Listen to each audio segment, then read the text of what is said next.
Matthew chapter 9, verses 18 through 38. As he was telling them these things, suddenly one of the leaders came and knelt down before him, saying, "My daughter just died, but come and lay your hand on her, and she will live."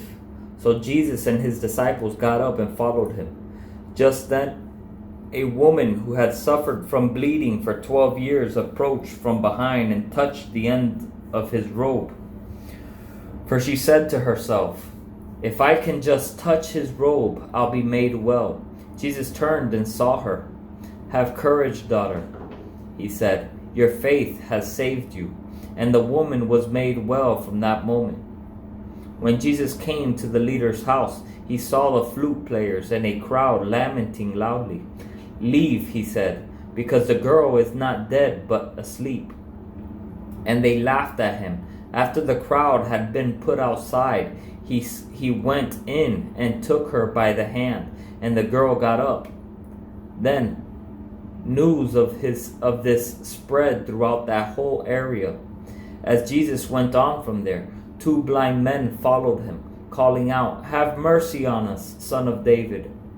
When he entered the house, the blind men approached him, and Jesus said to them, "Do you believe that I can do this?" They said to him, "Yes, Lord." Then he touched their eyes, saying, "Let it be done for you according to your faith." And their eyes were opened. Then Jesus warned them sternly, "Be sure that no one finds out." But they went out and spread the news about him throughout that whole area. Just as they were going out, a demon-possessed man who was unable to speak was brought to him. When the demon had been driven out, the man who had been mute spoke, and the crowds were amazed, saying, "Nothing like this has ever been seen in Israel." But the Pharisees said, "He drives out demons by the ruler of the demons."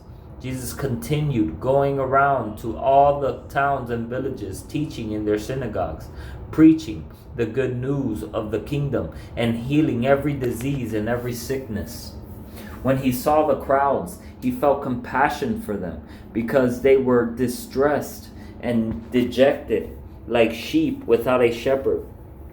Then he said to his disciples, "The harvest is abundant, but the workers are few. Therefore pray to the Lord for the harvest. Pray